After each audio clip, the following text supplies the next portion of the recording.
कहानी उस घर की है जहाँ बहू और बेटी को एक माना जाता था, लेकिन फिर।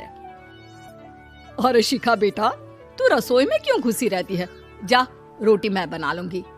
नहीं नहीं माँ जी, आप बैठिए, बस सारा खाना बन ही गया है। श्वेता को बोल देती हूँ, वो खाना लगा देगी सबका। सॉरी भाभी, मेरे पास वक्त नहीं है। माँ, मुझे पैसे देना, पार्लर जाना है। हाँ हाँ चली जाना, भाभी को भी ले जाना। वो भी जाने को बोल रही थी पार्लर, पर पहले ना मदद कर दे उसके खाना लगाने में।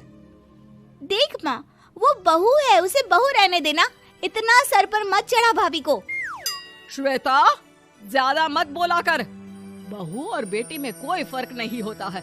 जा जाकर काम कर। ननद को माँ का भाभी से इस तरह प्यार करना बिल्कुल अच्छा नहीं लगता। वो बार बार किसी न किसी तरह माँ को भाभी के खिलाफ भड़काती रहती, लेकिन कोई फायदा ना होता। एक रोज, अरे बेटे किशन, जा बहू को कहीं घुमा कर ला, सारा दिन घर में काम करती रहती है। हाँ हाँ माँ, हम लोग जा रहे हैं ना गोवा। अच्छा जी, भाभी ने तो हमें बताया भी नहीं। वैसे तो सारी पंचायत करती है, ये गोवा वाली बात क्यों छुपा गई हमसे? अरे क्योंकि उसे खुद नहीं पता था बहन। मुझे टिकट सस्ती मिल रही थी तो मैंने बुक कर दिया। हाँ शिखा, पैकिंग कर ले, संडे हम जा रहे हैं गोवा। दोपहर में शिखा पैकिंग कर रही थी कि सास आ जाती है। ये क्या बहू, साड़ियाँ? अरे गोवा जा रही है घूमने या फिर शादी में मायके हैं? माँ जी, ऐसा कुछ है ही नहीं, समझ में नहीं आ रहा क्या रखूं कपड़े में। अरे तेरी और श्वेता की साइज तो एक ही है, उसके कुछ मॉडर्न कपड़े ले ले, आकर लौटा देना। हाँ माँ जी, ये ठीक रहेगा। शिखा श्वेता के पास जाती है और उससे कपड़े मांगती है। ना जी ना, मैं अपने कपड़े ना दूं, वैसे भी फैल जाएंगे मेरे कपड़े, बहुत महंगे वाले हैं। शिखा मुंह लटकाकर कमरे में आ जाती है तो सास कहती है, चल तैयार हो जा, तुझे मैं शॉपिंग करा कर लाती हूँ गोवा की।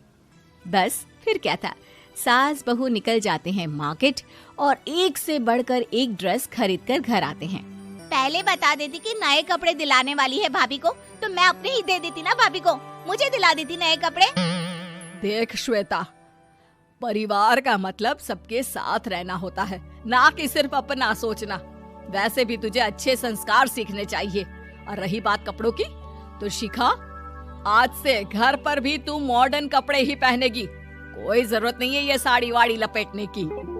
अब क्या था, घर पर श्वेता और शिखा एक जैसे रहते। एक बार पड़ोसन आती है। अरे बेटा, अपनी माँ को तो बुलाना जरा, बात करनी है। शिखा सास को बताती है और रसोई में चली जाती है।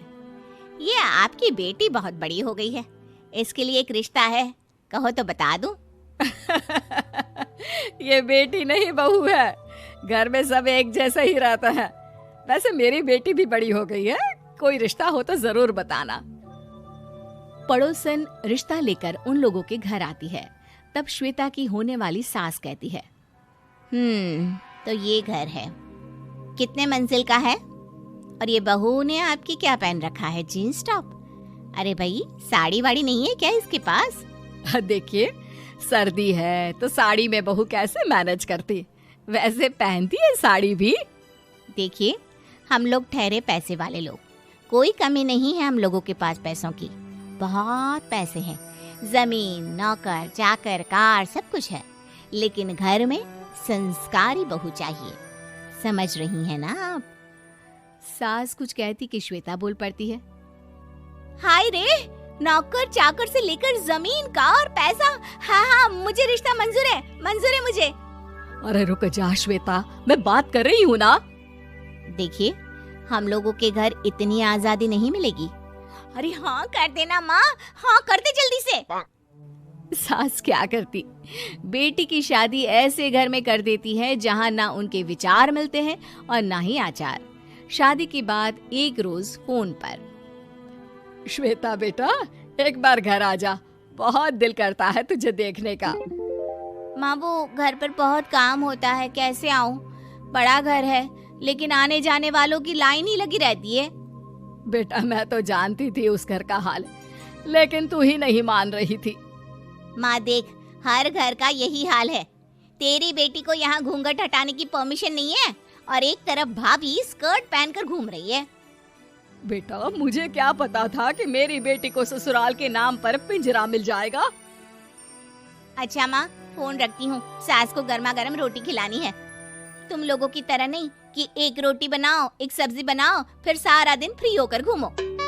सास फोन तो रख देती है, लेकिन सोच में पड़ जाती है कि एक तरफ बेटी जिसे कोई आजादी नहीं, वहीं दूसरी तरफ बहू जिसे देखकर लगता ही नहीं कि उसकी शादी भी हुई है। अगले रोज। शिखा, अरे ओ शिखा। हाँ माँ, क्या हुआ? कुछ चाहिए आपको? मैं जिम जा रही थी। जिम के कपड़ों में बहू को देखकर सास को घूंघट में अपनी बेटी का ख्याल आता है। देख बहू, घर में बहू की तरह रहा कर। इतने टाइट कपड़े पहनकर जिम जाना पसंद नहीं मुझे। जा जाकर रोटी बना। रोटी? माँ, अभी तो शाम के 6 बजे हैं, इस वक्त रोटी? अब क्या मेरे खाने पीने पर भी पहरा है? अरे जब मर्जी तब मैं अपने घर में खा भी नहीं सकती क्या? बहू को अजीब लगता है। वो समझ नहीं पाती कि जो सास कल तक इतनी सपोर्टिव थी, उन्हें अचानक से क्या हो गया। वो किचन में जाती है, गरम रोटी के साथ 2 तरह की सब्जी, रायता, सलाद सब लेकर सास के पास आती है। माँ जी, खाना। इतना सारा खाना? राक्षस समझा है क्या मुझे? रोटी मांगी थी मैंने गर्मा गर्म बस। पर माँ जी, रोटी खाती किससे आप? सब्जी तो बनानी थी ना। अरे भूख मर गई मेरी तेरी बहस से। जा जाकर काम कर, अंदर पूरी रसोई साफ कर। बहू अंदर चली जाती है। थोड़ी देर में श्वेता घर आती है।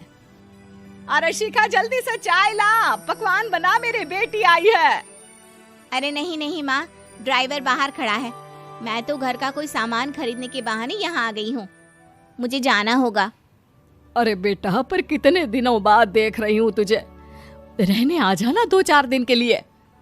आ जाऊंगी माँ, जब मेरी सास मरेगी तब। मैं तो रोज मन्नत मानती हूँ कि मेरी सास मर जाए तो अच्छा है। अच्छा चल, जा रही हूँ माँ। हे भगवान, कैसे कैसे दिन देखने पड़ रहे हैं मेरी बेटी को।